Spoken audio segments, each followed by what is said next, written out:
Welcome back to This is Baseball.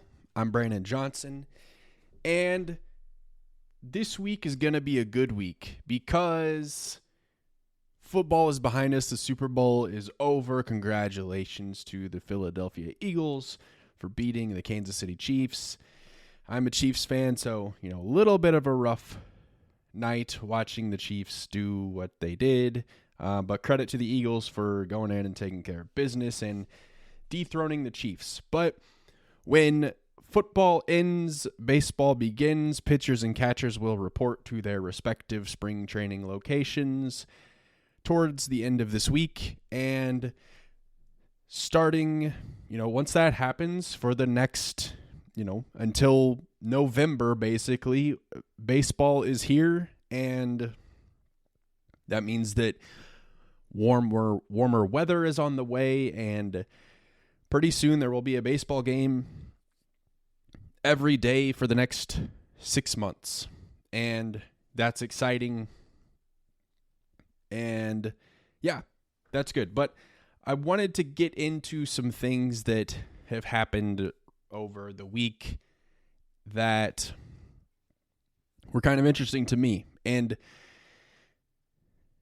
you saw the news probably a little over a week ago that MLB fired one of their umpires, Pat Hoberg, for sharing a betting account with a friend. That friend was a professional poker player that made some bets on some baseball games. There's no direct evidence that Pat Hoberg himself was betting on baseball or even manipulated the game in any way, but for an MLB umpire, you have to know the rules of your league, and you can't have your name attached to gambling on your own sport. And unfortunately, that is what happened with Pat Hoberg, and he is now without a job in Major League Baseball. And it's unfortunate for him and the league because Pat Hoberg was regarded as honestly one of the best balls and strikes umpires behind home plate. So that kind of stinks. And honestly, the fact that he was one of the better umpires to actually be behind the plate and have great accuracy is even more of an indication that he didn't fix games or manipulate games in any way. But again, that's a mistake that can't be made. You have to know better. And yeah, the problem here is this is with, sports gambling has been on the rise over the years. It's legal in 38 states now. So it is, obviously all but 12 states. It's a very big part of consuming sports now. I think a lot of people, when they go to when they watch sports, they usually pair it with gambling. And if you're a consumer of the game, if you're just a fan, that's absolutely fine. But when you have, players that have been suspended, banned just across multiple sports, you have to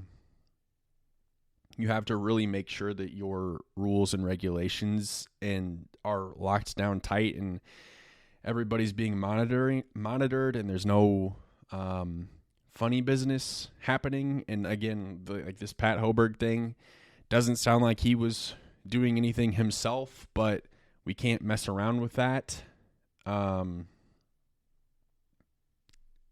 Just unfortunate for him. And from what I have seen, he will be eligible he can apply for reinstatement and spring training of 2026. So obviously can't come back next year. He can apply for reinstatement the following year. I will be interested to see how the league handles that if he does choose to apply for reinstatement.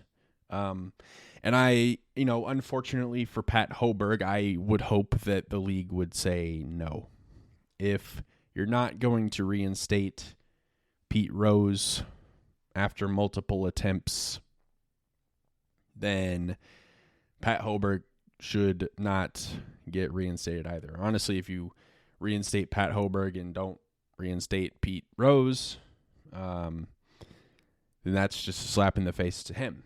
My advice to anybody that is part of these professional leagues, whether you're a player, a coach, an umpire, a referee, a front office employee, whatever, just don't gamble. You're not, like, it says, you can't gamble in your own sport, which just feels obvious to me, but just don't even risk it. Don't even have an account with DraftKings, FanDuel, whatever. Just stay away from it, because this is why the integrity of games get questioned, right? If you paid attention to the NFL season this year, much of it was, taken over by these conspiracy theories that the NFL was fixing games or the NFL was rigged for the Kansas City Chiefs to win games. The Chiefs, had the referees in their back pocket, and that's not what happened. In fact, the real case is the NFL referees are just unfortunately not great at their job and they're just inconsistent with their calls, and they're consistently bad, and they're bad at the worst times. And this is, if this would have happened in NFL, where a referee got banned from the game or fired from the game for being part of or having a shared account with a friend that had made bets on games, then that just would have been devastating for NFL. Obviously, that didn't happen. But the problem with Pat Hoberg here is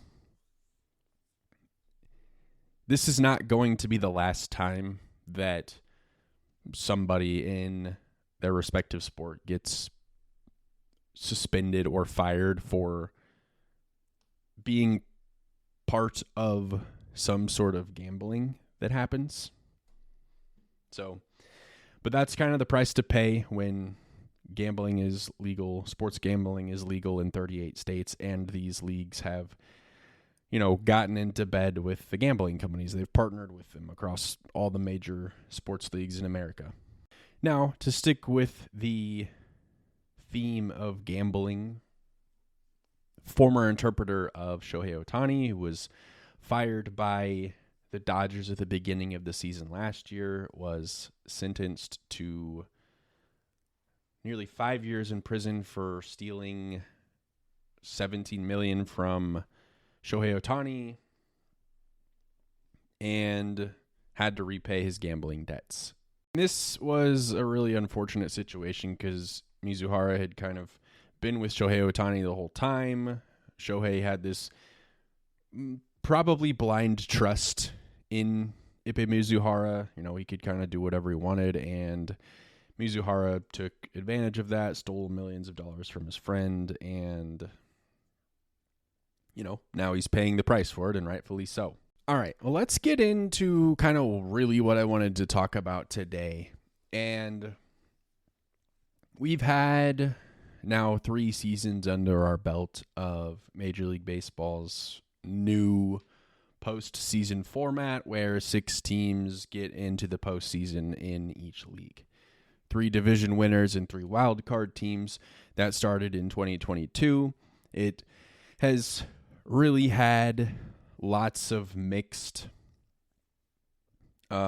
review, and I kind of want to just look at it and see what's working, what's not. Because the big arguments for baseball, when you get into the postseason, and I actually think baseball is the best postseason because once you get there, there's really no telling who wins. And the big question with this format was, is getting a 1 seed or getting a 2 seed really an advantage for those teams? Because if you get a 1 or a 2 seed, if you're the first or second best record in your league, you get to skip the first round, which gives you about a 5-day layoff where nothing happens. And there's been questions of, is that good for a lineup? Who is that good for pitching? And I'll be real honest with you.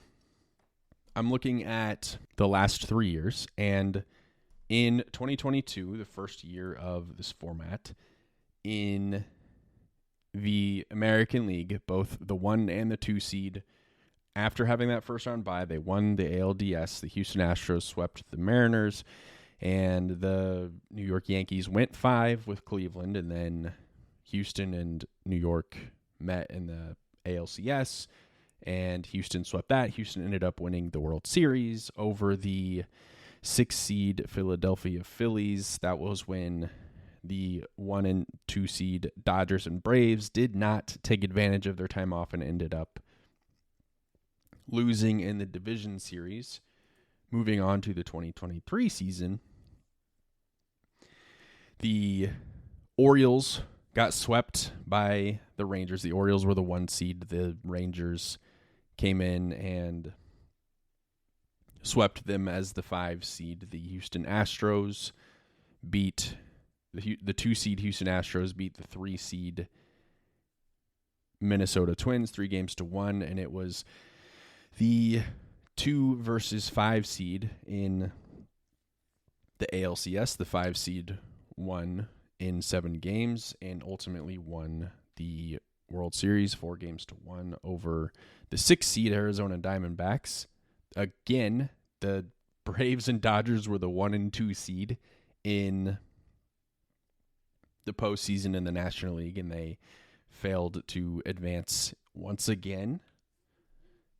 And then in 2024, this is kind of when it changed a little bit. So the 1 and 2 seed Yankees and Guardians both won in the ALDS and met up with each other in the championship series. And then the 1 seed Dodgers actually won in the division series. Obviously, they won the World Series in 5 games to the Yankees, but the 6 seed Mets defeated the 2 seed Phillies and lost in the NLCS. So it is, honestly, looking at it, it's just kind of what I see as really nothing different than how the playoffs have been, even with the single or the whenever the single wild card game was the format of the postseason, where it doesn't really matter where you are. It's about who's hot and who's not. You look at, the wild card in 2019, where the Nationals won the World Series, in 2014, when the Giants and Royals were wild card teams. And now sometimes the best team does win, where 2009, the Yankees won. They were the best team. In 2013, the Red Sox won over the best National League team in the Cardinals. In 2018, again, Boston won. Last year, the Dodgers won. They were the best team. So I think the beauty of MLB's postseason is all you have to do is get there, right? And that's always been the case, and I think that's kind of been the beauty of baseball is there's a lot of parity. And that's good for the game. If you look at other sports, we can look at the NFL. Again, I love the Chiefs, so I'm not even complaining about this, but there's a huge lack of parity in NFL. The Chiefs have won 3 Super Bowls in the last 6 seasons. They have been to 5 Super Bowls. The Eagles have been to 3 Super Bowls in the last 8 years. The Rams have been twice. The 49ers have been twice. Obviously, we know what the Patriots did over a 20-year span, right? If you look at the NBA, you have, LeBron James and whatever team he was part of was in the finals for 10 straight seasons. The Warriors went to 4, 5, or 6 NBA finals over a decade span. You look at the Bulls in the 90s. There's just, they won 6 championships. The Cowboys of the 90s won three championships, where you really don't have a lot of sustained dominance. You look at the Yankees of the 90s. Obviously, that's a team that we go to, but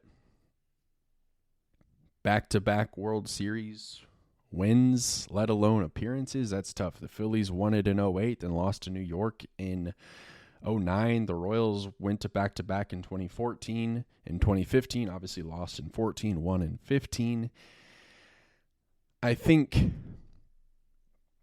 the closest thing to a dynasty right now that MLB has is probably what Houston has done. Obviously, there's a huge blemish on Houston's accomplishments with what happened in 2017 with the sign stealing scandal, but I think there's a possibility that the Dodgers are on their way to going on a dynastic run. If you really want to look at it, they won a World Series in 2020, and that's really up for debate as far as whether or not you count the 2020 season as a real championship. They won in 2024, obviously last year, so they've won 2 titles in 4 years, and there's really not a whole lot of reason to suggest that they won't win multiple championships over the next decade or so. They keep spending money, they keep adding talent, and their roster just continues to get better.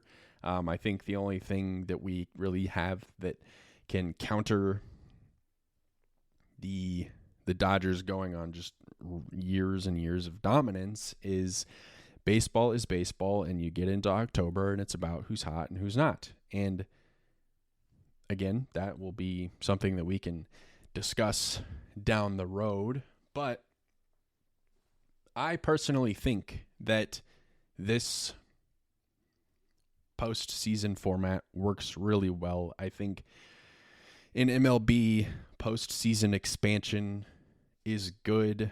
Obviously, we don't want to have a situation in the NBA where 2/3 of the league basically makes it if you include the play-in tournament. But having 12 teams out of 30 total seems like a completely reasonable number. It's a very, very long season, obviously 162 games.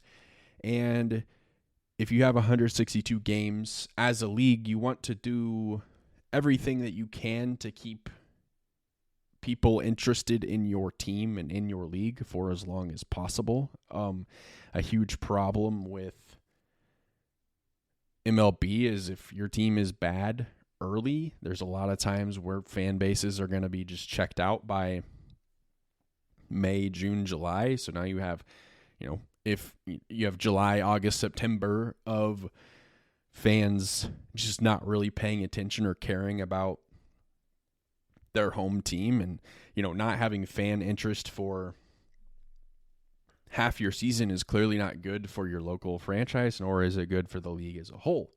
So having expansion where more teams are in it in August and July, even at the trade deadline, you have more teams that are going to be active, whether they're buyers or sellers. You're going to have more teams that maybe feel like they're buyers or they have a shot because they're 3 to 5 games out from that third wild card spot, that final playoff spot. So just looking at it from like the regular season standpoint, this postseason format works really well, just based on having people interested longer.